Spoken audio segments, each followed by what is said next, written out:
Welcome to the Invincibles.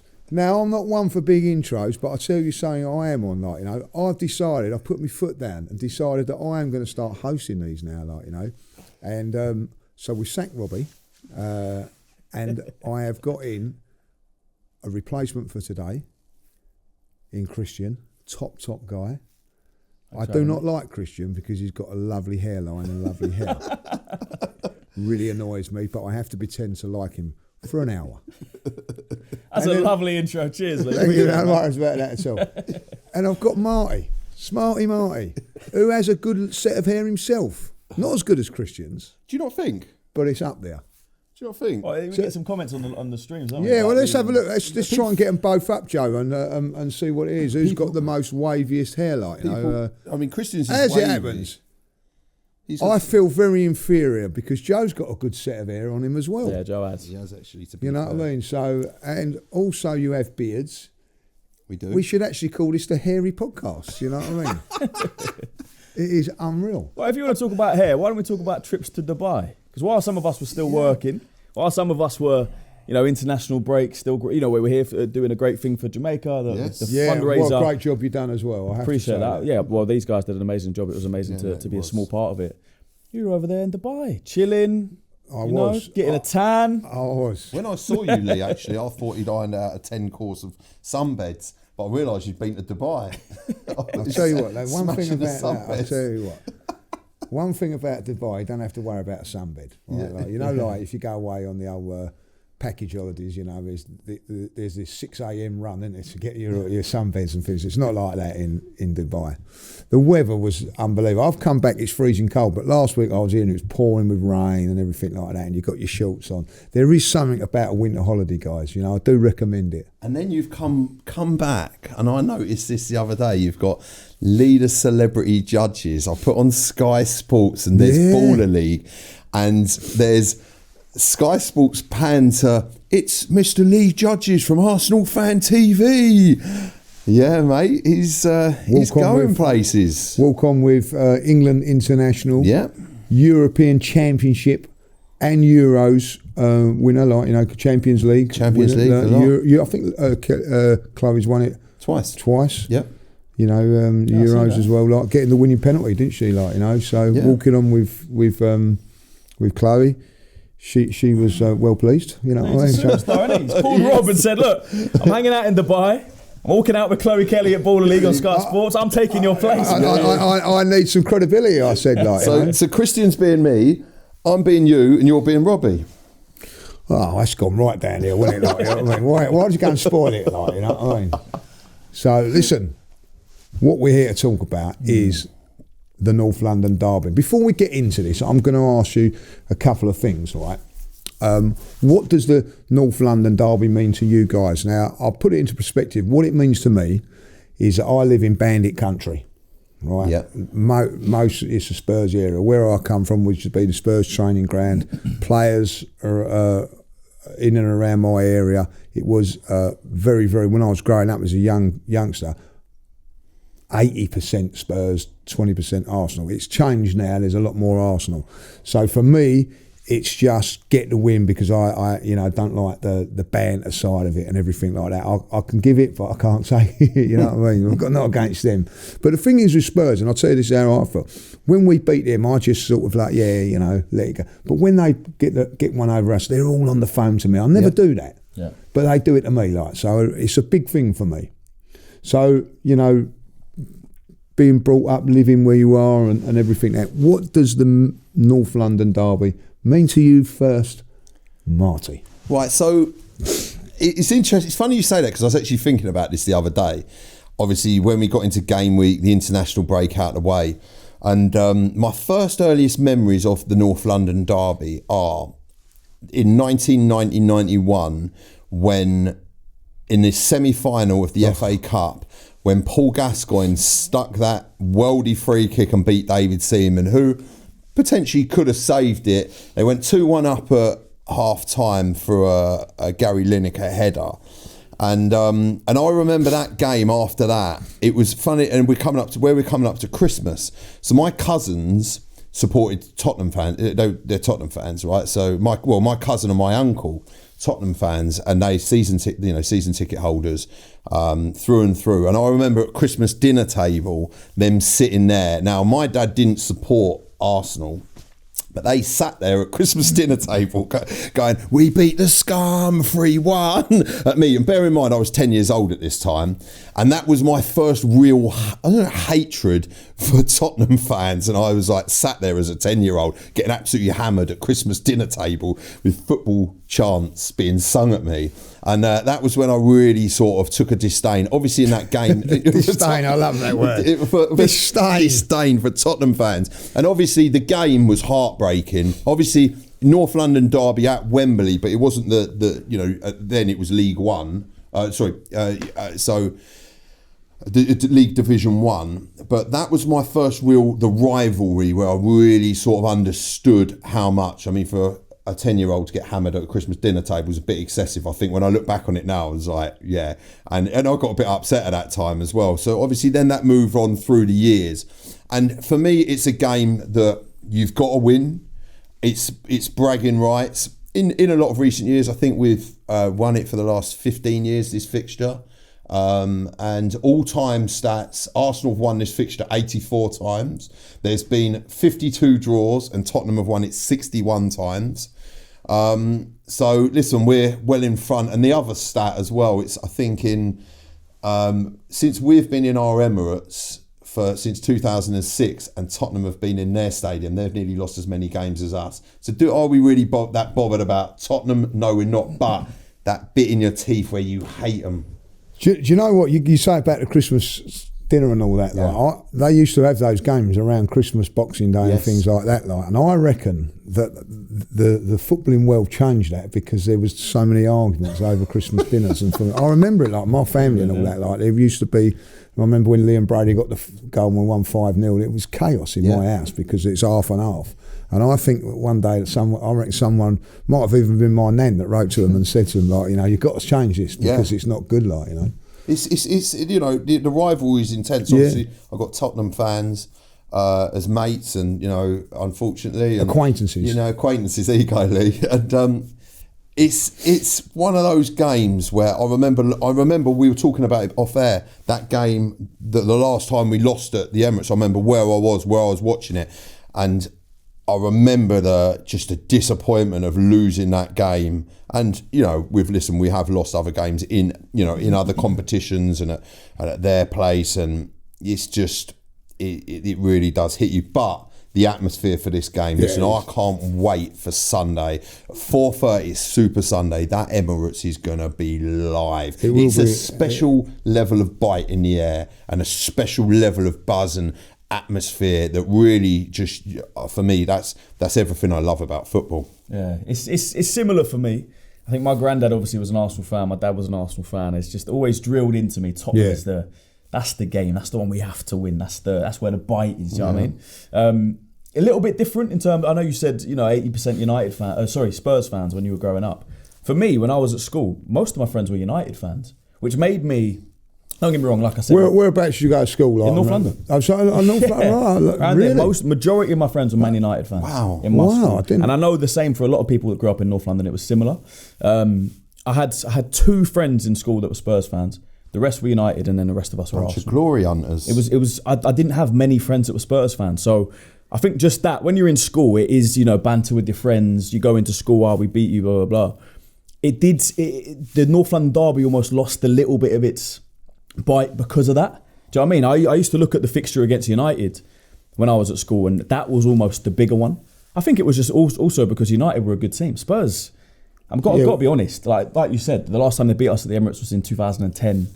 Remind everybody how old you was. Yeah, I was 14. And now you're a man. Yeah, exactly. Now I'm 29. The last time they beat us at the Emirates in the Premier League was 2010. They beat us in the Carabao Cup 2018. So the last time that Spurs beat us, you was a boy. And now you can, grow a beard and things like that. And looks that way, it's unreal, isn't it? But then it's unreal when you think of it like that. Yeah, it is. But then that's why I've got more confidence going into this game, because there's been times in the last 15 years since they last beat us in the Premier League at the Emirates where we've been shocking. We've had poor teams. Maybe we've had good attacks, like we were talking about off air. We had good attacks under Arsene Wenger. Going forward, we had played some brilliant football, but defensively we were shocking at times.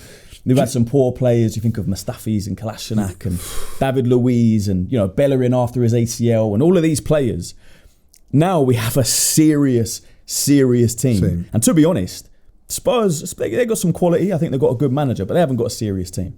Under Pochettino, they had a serious team at a point and a very good manager. Still couldn't beat us at the Emirates in the Premier League.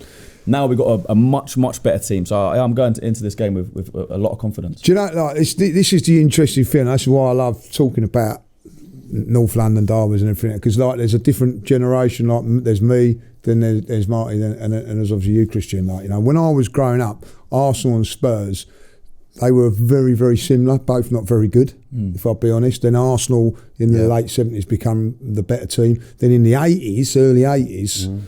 Spurs won the FA Cup a couple of times, UEFA League it was called then. Cup Winners' Cup. No, they won the UEFA. Fairs. It was the Fairs Cup, UEFA Cup.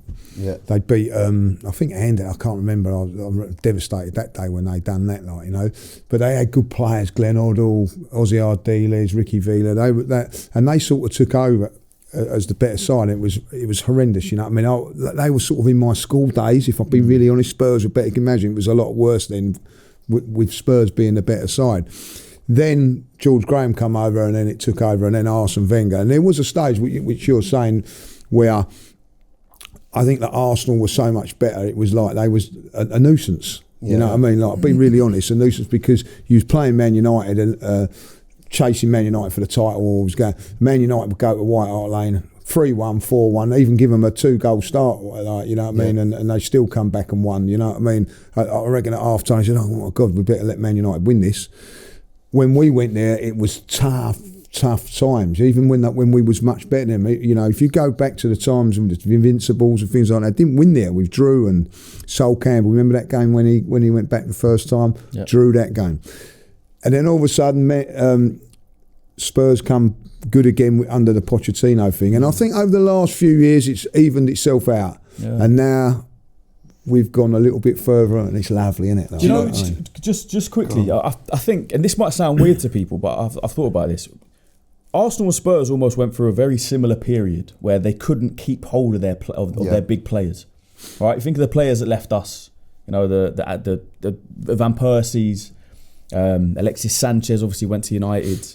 Even like Clichy, Fabregas, these kind of players, we couldn't keep hold of them. We couldn't promise them, whether it was the wages, whether it was trophies, going on to challenge for titles and trophies. We couldn't do that for a long time, especially after we moved into the Emirates. And Spurs couldn't do that. They couldn't promise the wages, couldn't promise the trophies. Modric came and left them.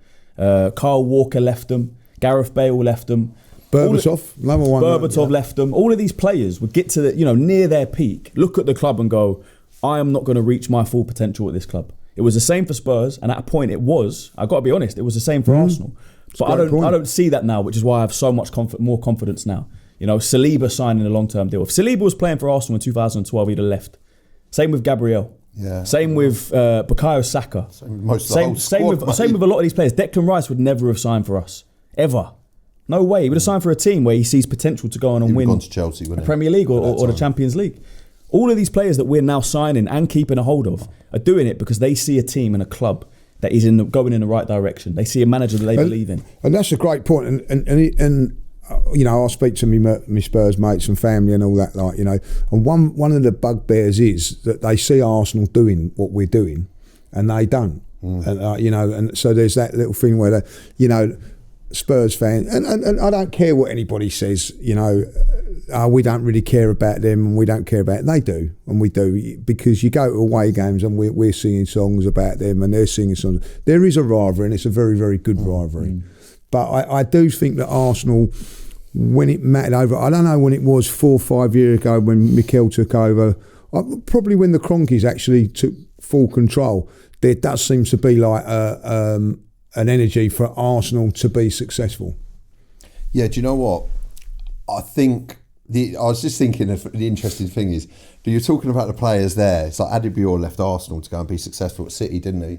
And then he ended up coming to go to Tottenham. Yeah, bloody hell. Imagine being him. I'll tell you what, you were as well. You were talking about the intensity of this game, right? And do I recommend this? And a very interesting experience that I've had. Like what people, I suppose, outside of football, you'll remember it more so years and years ago, what a dangerous fixture this is as a fan. Like when away from home, when you're going to Tottenham, and also when they're coming here. And obviously, it's a good over the years. The Premier League has obviously got a hand on this, and I don't in any way condone violence at football in any way. But I remember one of my craziest experiences, actually probably in football, is the North London derby, Arsenal versus Tottenham, where we beat them 2-0 and Sanchez scored. I watched that game at the Emirates in the Tottenham end. Oh, yeah. Oh, mate, and do you know what? I've never done that, Martin. Never done that, mate. Honestly, it was on top. Everyone thought I was a Tottenham fan. Obviously, mate, are you getting things thrown at you and all that sort of stuff, mate? It was carnage. I wanted to see the game. I could never do that. Could you not? No. Do you know what? I'll be honest. I couldn't do it now, but even back in the past, I've never done it. It was an experience. I wanted to go to the game so desperately, and someone that I knew, a friend of mine, a Tottenham fan, had a ticket. And was like, you know, do you want the ticket? And I was like, do I go to the game or do I not go to the game? And obviously I was like, oh no. And I had someone that let me down for a ticket, obviously in the Arsenal. That time I didn't have a season ticket. And anyway, I went, oh mate, and I was on the end of it. And I was like, listen, like, sort of, you can't say I'm not a Tottenham fan because you're in around loads of Tottenham fans. And I'll tell you what, I was in a predicament that day. I got a similar story. You're not going to like this, Lee. Must have been 2017. A friend of mine, him and his family got 3 Spurs season tickets, all Spurs season ticket holders. And Arsenal were playing Spurs at White Hart Lane, maybe 2016, 2017, a couple of years before they moved to their new stadium. And he said, do you want to come? Sit in the Spurs end. I said, I can't do that. He said, what are you talking about? Just come, don't celebrate if Arsenal score, watch the game. I thought about it for a bit and I was like, yeah, I'll go watch it. The thing I was worried about is, will I be able to not celebrate if Arsenal score? I've also been to Stamford Bridge and sat in the Chelsea fans. We were beaten 1-0. Don't know if you remember the game. Gabriel scored from a corner. I think it was 22-23. And I did celebrate. And I sat in the Chelsea fans. And I nearly got kicked out. Well, I'm surprised you didn't. But I sat in the Tottenham fans and they beat us 2-0. So obviously when they celebrated, I'm the only one sitting there. Some people clocked on. And then, another thing as well, the same mate, Manchester City, remember when they played Tottenham? They went to Tottenham Hotspur Stadium. If Tottenham had beaten, we would have won the league essentially. Remember that game where Son missed the chance? Yeah. I said to him, if you got a ticket for that game, I want to come. Because, we could potentially, that's a big game for us. I did a whole match day vlog around the game, had the ticket, and I said, I'll release this vlog if Tottenham win the game and Arsenal go on to win the league. Obviously, I literally was there watching Son go through, misses that chance. I never released that vlog. So twice I've sat in the Tottenham fans and watched them lose. Little confession that I have gone to Spurs games because obviously like my mate's boy played for Spurs, so like I have been to like a few games, and I've actually took my nephew to one game when we got tickets to go. So I've been to about 4 or 5 Spurs games, but only when Ryan was playing. Do you know what I mean? I hated every minute of it, but I would never ever go to an Arsenal Spurs game in the Spurs house. Do you know when we beat them 1-0 and Gabriel popped up with a header? So I sat in, that was at Tottenham v Arsenal, and I sat in the Tottenham end then as well. Yeah. That was the only, mate, do you know what? Oh, I could not do it. I'll tell you what, I could not do it. No, but that was, I think that was last season, wasn't it? That was when I was, it was the only ticket, and it was a friend that works at a football club for me, and he was like, look, I'll get you a ticket for it.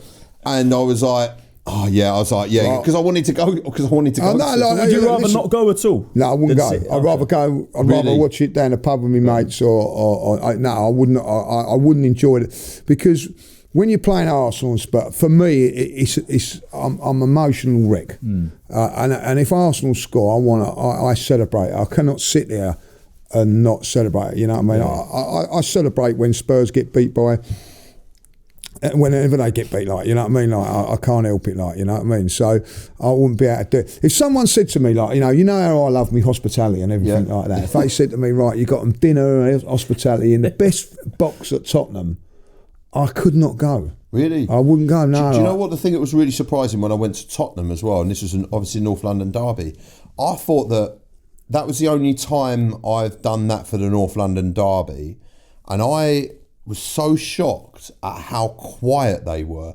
Obviously, their stadium, fair play, it's a massive stadium. You know, it's state of the art, and you know, I hate to say it, probably one of the best in.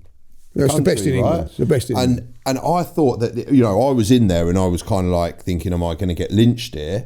But people just sat there like they weren't. They're terrible, aren't they weren't into the. They were just sat there like that. I thought there was going to be. There was a few, but it wasn't like at the Emirates. And I sit alongside by the dugout, and we all know what, you know. Where you sit behind me, you know what that section I sit in. It's quiet. If you stand up, it's like sit down sort of thing. It's quite a. But that on the North London derby, that's electric. Like everyone's coming like baying for blood sort of thing, and that's the mad thing. I would love to go to White Hart Lane, like maybe to the American football and experience what it's like, because it's supposed to be really good and all that. Like, do you know what I mean? It's a nice stadium, man. But I couldn't be doing it around Spurs fans. You know what I mean? They got that silly band singing around. You know, I've seen the pictures of it, singing their silly Tottenham songs and all that. I could not do it. Like, you know what I mean? Behind enemy lines, like you are behind enemy lines. Yeah, like overt mission, like, where you're just like 100%. The crazy thing about that City game that I went to as well is because I was obviously there wanting Tottenham to win. Yeah, we would have won the league. That's a funny All situation. All of the Spurs fans around me are wanting City to win because they don't want us to win the league. That's a funny. If you'd have cheered Son's goal, no one would have had a moan at you, like, you know what I mean? Like, so that is a funny situation. What I'm going to ask you now, before we delve into where we are now and all that, I want to go back to the worst moment you've ever had, and I'll tell you mine first, and you can go for it. The worst moment you've had at Arsenal Spurs, and the best. Go on. Right, so the worst one for me is going to go back to the 91 semi-final. I've never ever been so down after a game like that. It's the only game, should I say this on camera? I think I will. It's the only game that I've come back home from and cried. I got home because I knew what was going. Arsenal was, and I've learnt my lesson from Arsenal Spurs games from that day, because I went to that game thinking, like, this is just a formality. We were so much better than them. We was going to win the league that year. We'd been beaten once in the league, funny enough, against Chelsea, but we was superb. We was like this and that, and everything that went wrong that day went wrong for us. We didn't play. Kevin Campbell, God bless him, like, you know what I mean, hit the bar from 6 yards. You know, if that goes in, we go on and win the game. So when I go to Arsenal Spurs games, even though we're the better team, I try and keep my emotions and confident. Yeah.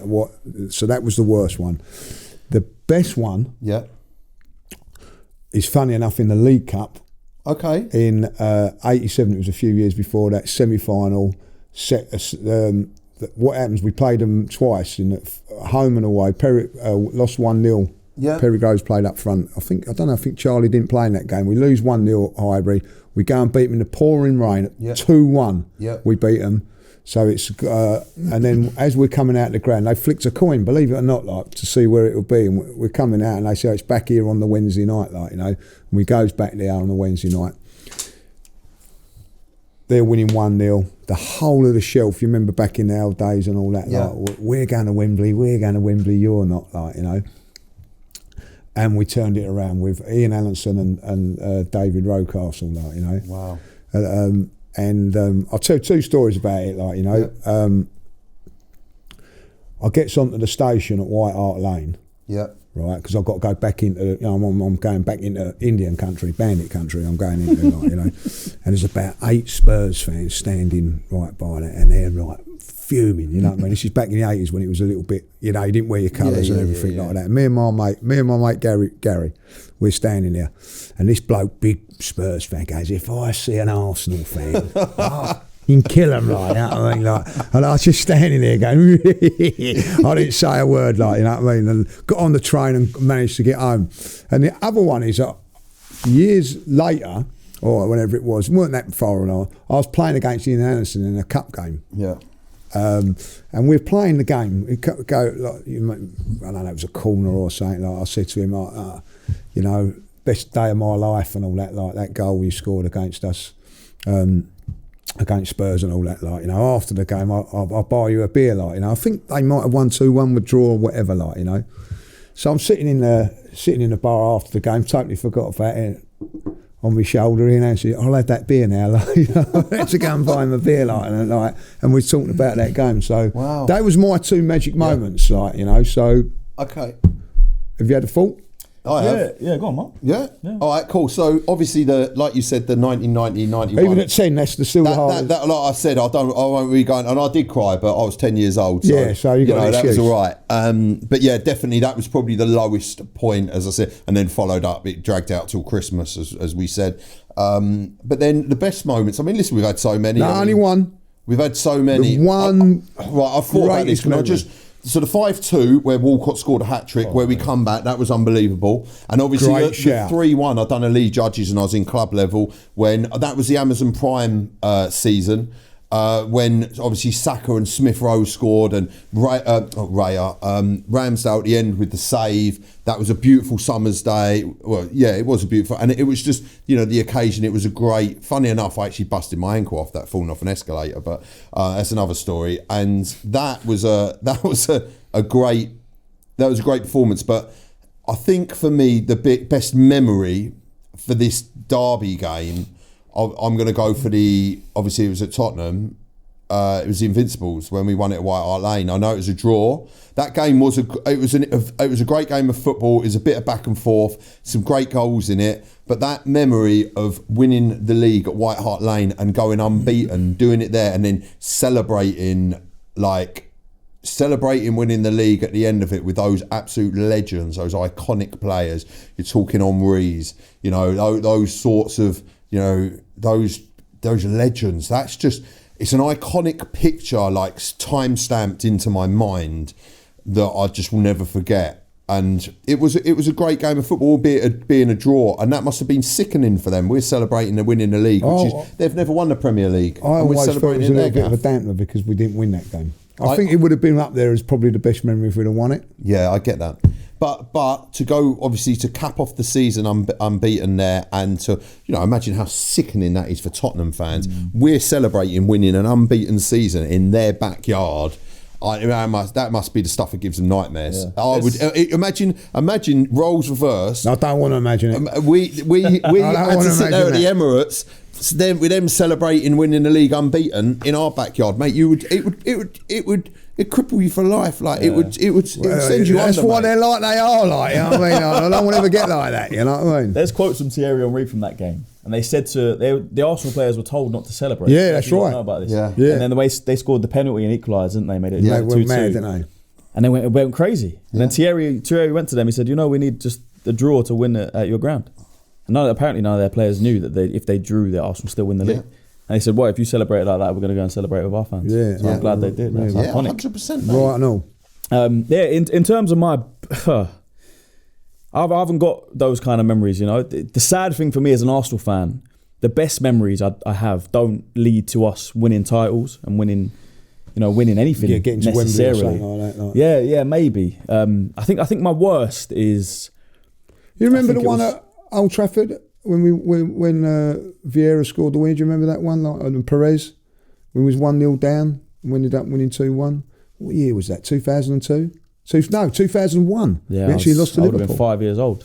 Bloody hell! That's the thing. Yeah. My worst memory against Spurs is probably a recent one. It's probably the last time we lost to them in the Premier League, which was 21-22, the 3-0.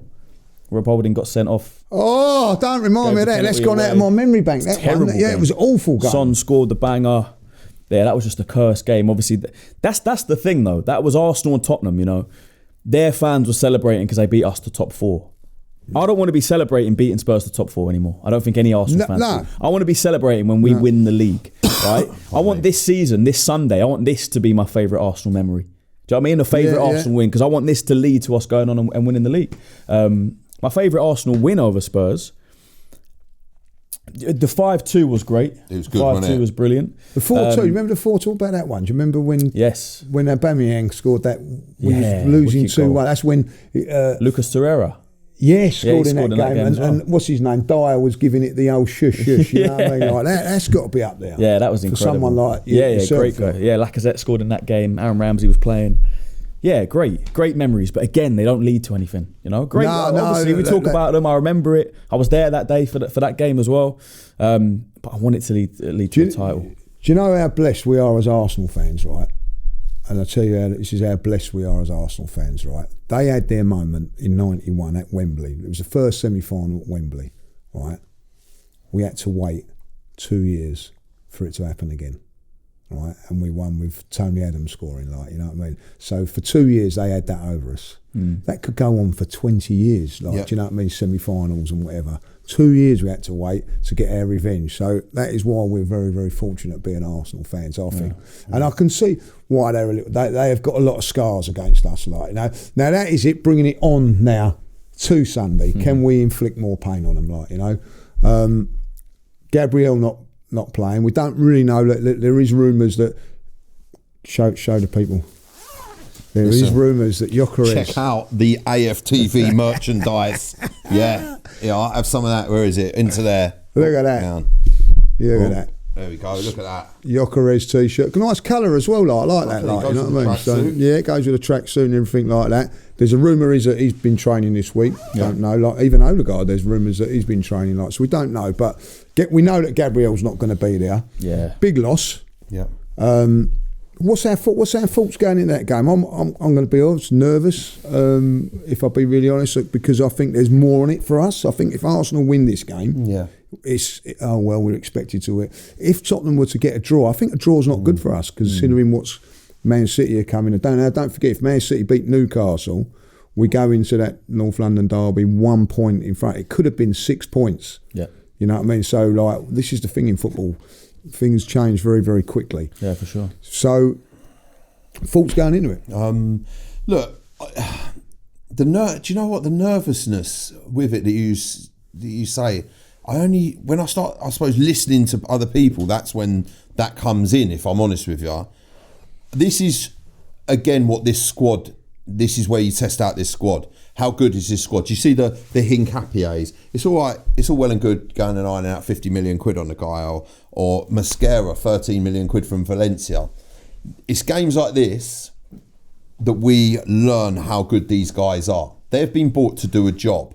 Now, are they going to come in and do a job, especially in a game like this? We've seen Mascara. Potentially, he could be playing as a left centre-back. He's right-footed, so it's not his most natural position. But do I rate him highly? Yes, I do. Hincapié, for me, maybe slightly more of a left-back. You've got Lewis Skelly. Lewis Skelly knows what this game's about. Like Saka, we've got guys in there. Ethan knows what this game's about. They understand the North London derby. And what I do like about this game, where Mikel Arteta's done so well in this game, is he's played in it and he's managed in it.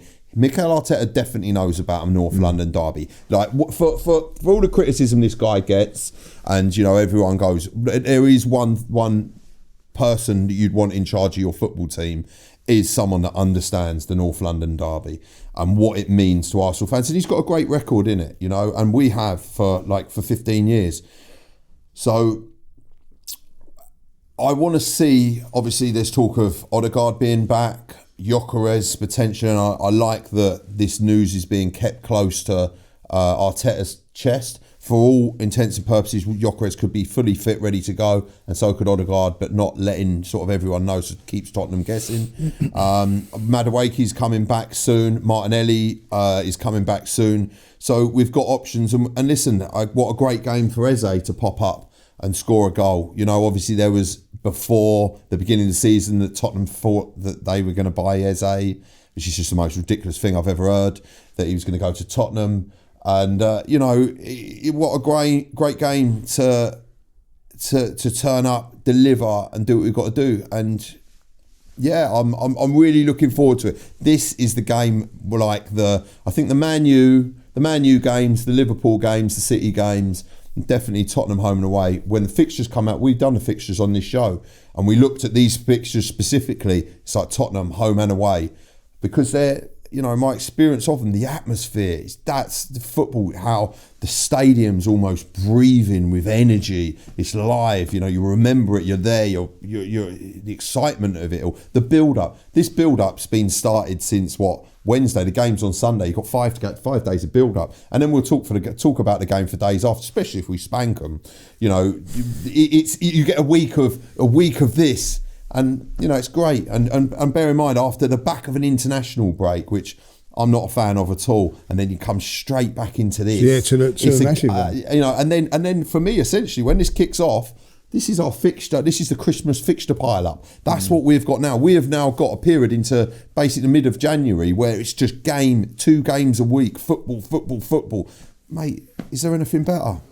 Is Gabriel going to be a miss, Christian? Do you think? Yeah, of course he's going to be a miss. 100% he's going to be a miss. He's been our best player this season. Arguably the best player in the Premier League this season.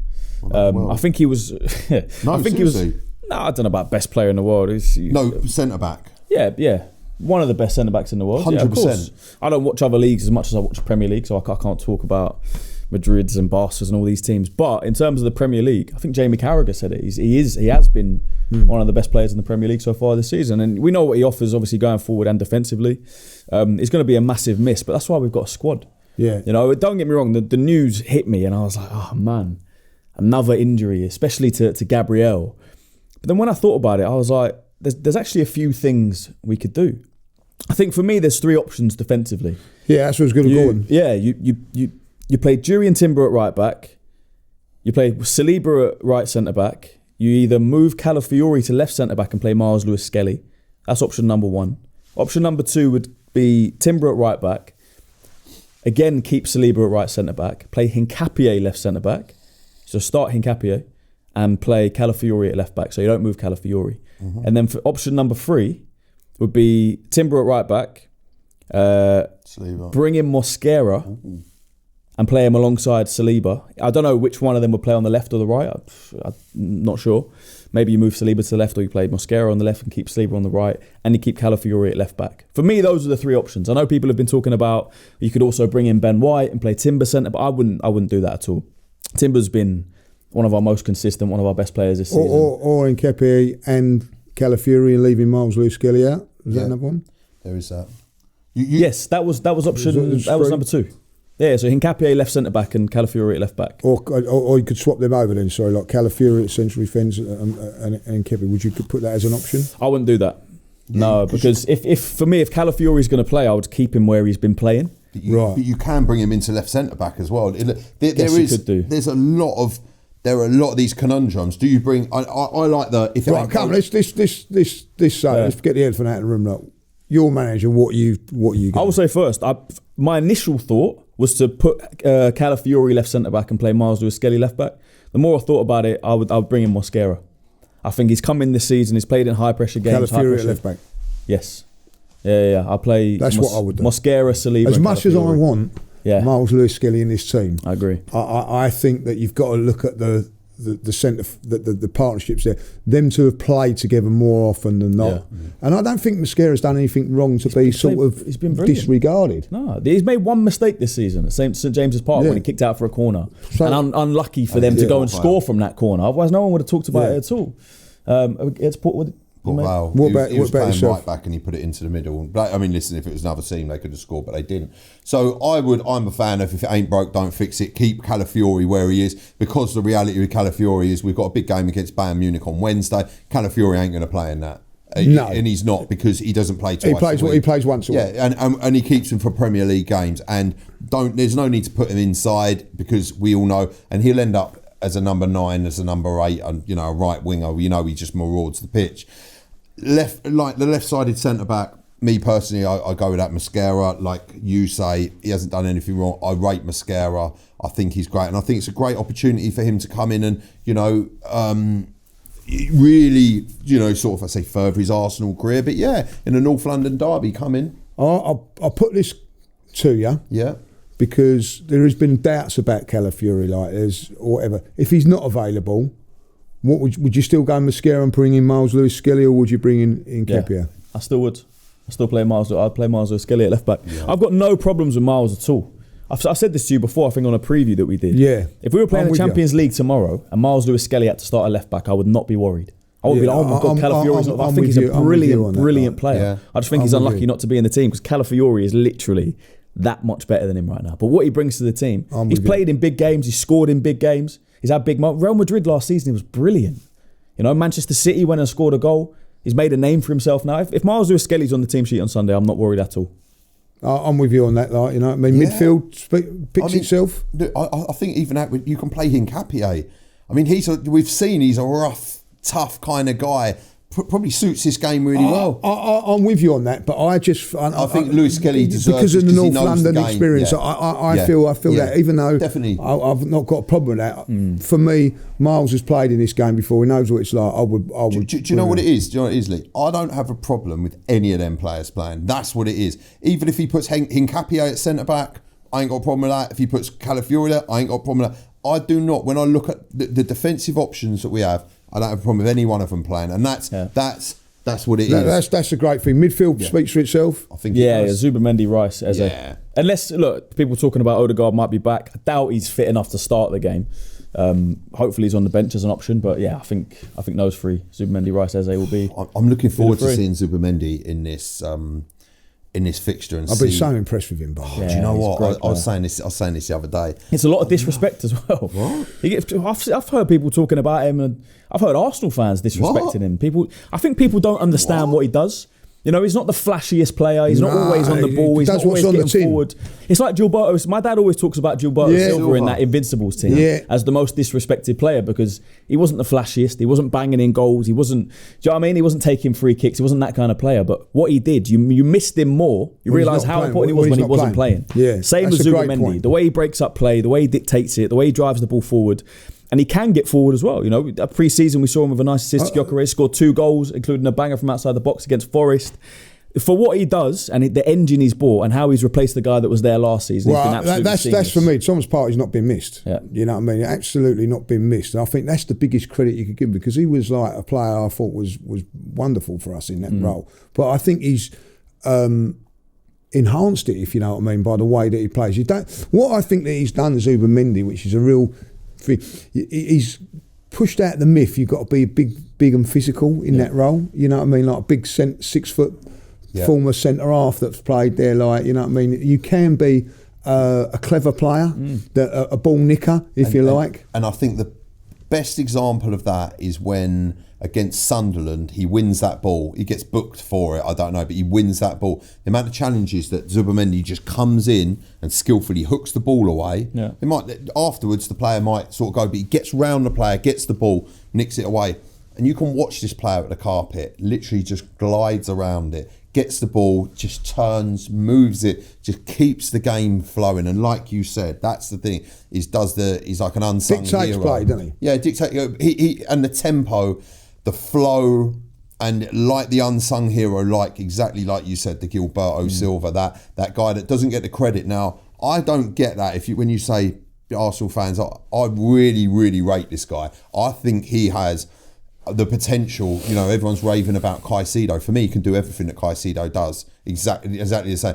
For some reason, is it because Liverpool failed to sign him, Real Madrid failed to sign him, and he's at Arsenal? This guy, and especially when you look at today's market of midfield players, 50 million quid for a player of that quality. Like, he is, the way he sprays the ball around, he's passing, you know, a couple of times I've seen him make, you know, players do make mistakes or miscontrol, but he is do you know what I love? He does it with a smile on his face. He does it like his ease. And the one thing I think about Zubimendi that's really impressed me is that the partnership with Declan Rice has only just started, really, you know, in the early stages, but it's going to get better and better. They look like a real pair. Like, I think Declan Rice's game has gone up a level because of Zubimendi. I know that 100%. Sounds silly, but I do think that is the case. Yeah. Do you know what? A national midfield, you buy them 2 players in Declan Rice and Zubimendi, that's your midfield sorted for 6-7 years. Yeah. 6-7 seasons, our midfield sorted. You know what, on Declan as well, and I'm so glad we got Zubimendi because I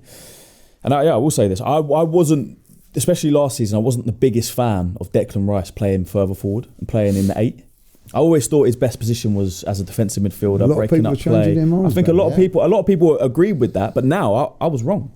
I don't know if I was wrong No, or if I he's think it's improved just- in that position yeah. since Zubimendi's come in. Declan Rice going forward now, driving the team forward. He's an absolute engine. He looks like he's fitter as the game goes on. I was wrong. I think now in that position, box to box, I want him, on the edge of the opponent's box. I want him getting shots off. I want him, his delivery, not just from set play. People talk about his corners and free kicks. His delivery from open play, the way he can get a ball into the box, I think is absolutely brilliant. And I think Zubimendi's played a big part in unlocking that. I said this on something else that I think for me, Declan Rice is the best 8 in the world. He can do a lot. He can tackle, pass, dribble, run, the engine, the fitness. He's a consummate professional.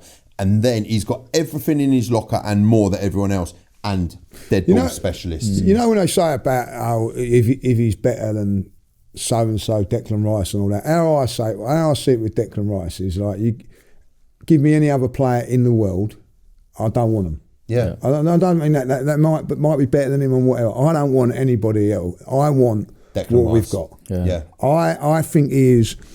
I just love the way he plays. Everything about it. I don't want anybody else. You know the beautiful thing about that? I think we've got a few players in this team now that I would say that about. Yeah. Because the way you say that about Declan, you wouldn't swap him for anyone.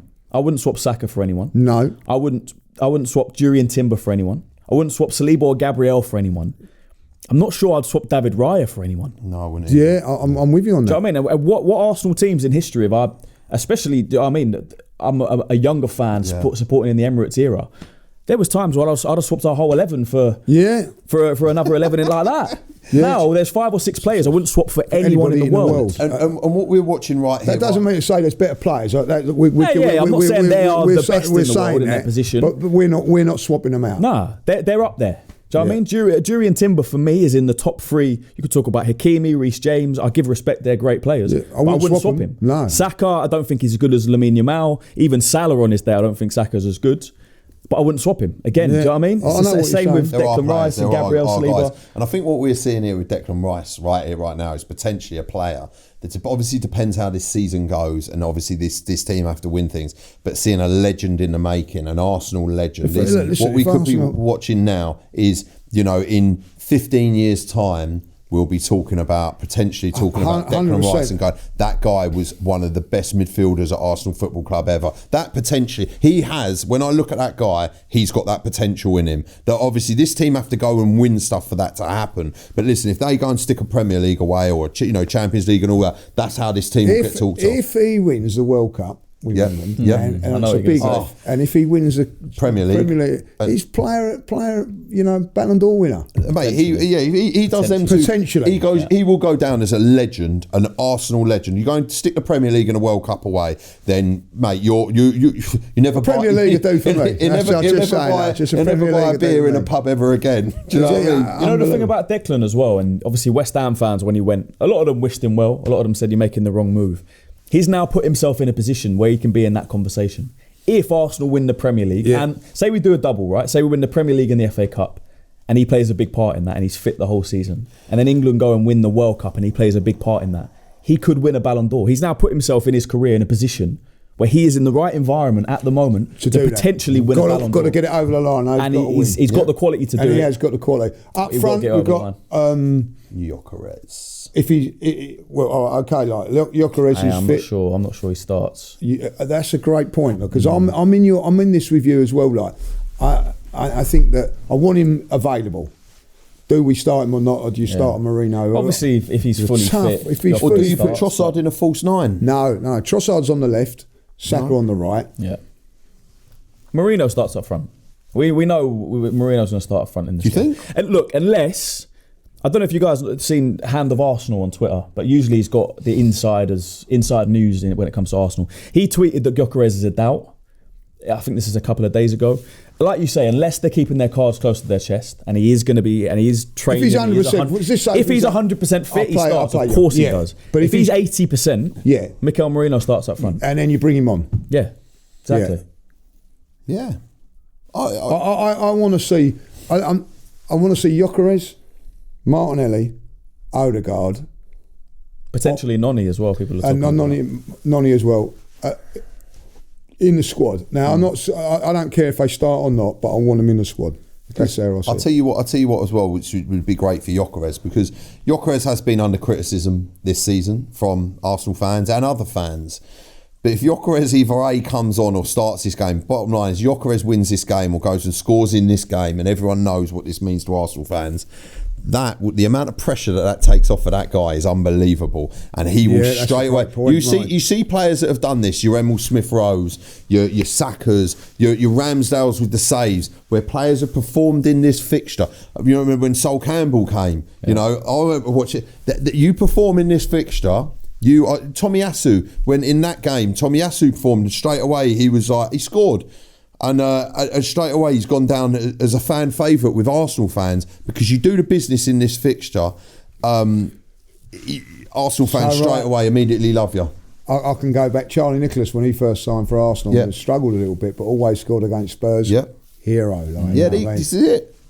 Nicholas Bentner. Yes, Lord Bentner. Lord, he become a lord. When he come on as a sub and scored, you know what I mean? Scored with his first touch. So, first touch he come on and scored. Yeah. Like, wherever he goes now, he's done. You know what I mean? Like Rosicky for that goal that he scored. Bentner and Adebayor had an argument at Tottenham, didn't they? That time, was that? Remember when Bentner and Adebayor had that? Yeah, I think they had a bit of beef going through. It was League Cup, wasn't it? Yeah. So like, listen, I think that, you know, if you and on the other side of Spurs, you know what I mean, if they get goals, it is an important fixture, like, you know. That Thomas Rosicky goal you mentioned, that was we got battered that day. Do you know that? Yeah, it was the first minute. Wasn't First minute, missed that. Literally a cross goal, top corner, and then it finished 1-0. Missed that because they kept us, and I've never done it ever since.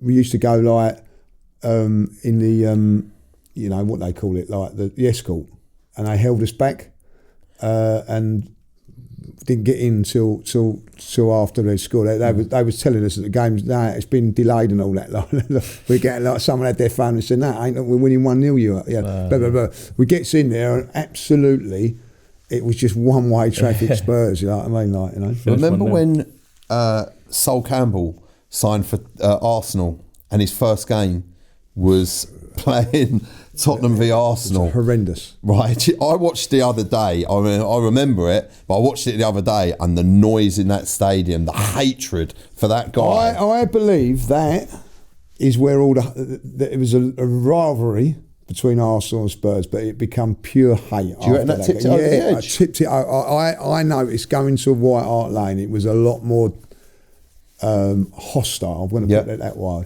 After that. Than any other time. I have to say that, like, you know what I mean? It's always been hostile. Do you think that really tipped it over the edge? I'm only going on in my own experience, because I've been at going Arsenal Spurs games. Did you go to that game? So like that was it was. So what was your experience? So it was like game? it was horrendous, like, you know what I mean? Like every game, like after that, it was a change. It was a change. It become more and more hostile. Wow. You know what I mean? Like, it's not as hostile now in the new stadium because they've changed it around and all that. Yeah. Like, but White Hart Lane was, you know, and the only way I can explain it is when you went with Arsenal. I went a couple of times when Ryan was playing for Hull, so we went to Hull versus Tottenham in the Hull end. So I walked like in the away end. I walked into there's no problems whatsoever. There was no one throwing beer over us or other substances at the pub and everything like that. But when you go with Arsenal, it was completely so hostile. It was unreal. So yeah, and I do believe that the Sol Campbell thing had a lot to do with that. I really do. There is one guy in this game who can make himself a hero, and you touched on him. It's your guy. Our guy now. Eze. Come on, man. He needs a big game. He does need a big game. He needs a big game. Yeah, he does. We've spoke about this. Listen, I think he's done okay. But okay in this, if you're going to win leagues, you can't be okay. You've got to be better than okay. I agree with you. I don't know if you saw his interview. He did an interview with Akinfenwa. Yeah, it was over shooting here when you met him. Yes, that's the day he was doing that interview. I watched that interview. He's a very confident guy, but it doesn't go over to arrogance. You know, a lot of people, if you're overconfident, it doesn't come across as that. He basically always talks about how he believes in himself. I think Akinfenwa asked him, were you surprised when asked? He said, I wasn't surprised because, I always believed in myself and thought I would get there. And he just strikes me as a guy who, if you asked him now, have you been at your best so far for Arsenal? I reckon he'd say no. But I reckon if you said to him, are you worried that you might not get there? He'd also say no. I think he's got so much confidence in himself I like that. he will eventually, be the Palace Eze. I think it takes time, man. It is still early. We are still 11 games into a Premier League season. It will still take time to learn the system, to learn the players around him, to get used to the environment and the atmosphere, to not be... He was the main man at Crystal Palace. It was all about him. And Mateta and Elise, obviously, but towards the end, it was all about him.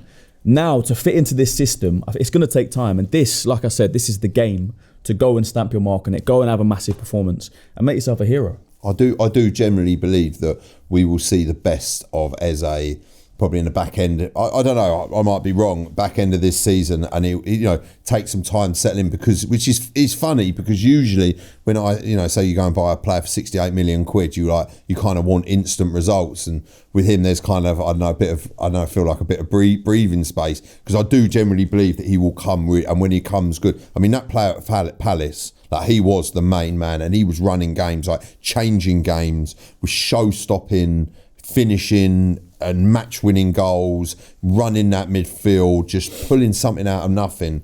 And listen, we've seen some nice touches and some nice play, but definitely I think this guy's got levels. And where he's 27 as well, he's getting into them, the real prime time of his career. Yeah. The other thing is, there's a little bit of pressure on him, because if Odegaard is coming back, he's got to stamp his authority, and as you're saying, no better place to do it against Tottenham. Exactly, 100%. The North London derby is the game. Eze and Gyökeres. I mean, these guys. This is what we got them for. Yeah, these are the games that we got them for. Right, we're coming to the end. There's only one thing left to do. Yeah. Prediction. What are you actually going to go with this result? You put your head on the chopping block here, boys. You're coming up over the parapet. Yeah. So what are you saying? Go on, Marty, I'll let you go first. Yeah, do you know what? I'm going 3-0.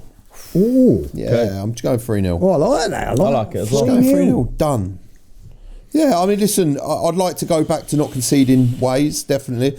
Obviously, the wall, a brick in the wall has changed in Gabriel not being there, but I think they'll still be resolute. I think Mikel Arteta's got a very solid, compact way of defending. We defend in numbers, and it's very well organised, and I want to see that continue. I think it's important not to concede. Just because we conceded 2 against Sunderland, it's not like, right, okay, let's get back to that, because this team defensively are unbelievable. And obviously, where David Raya wasn't even facing shots, I do understand this is North London derby, and sometimes that stuff goes out the window, so I get that.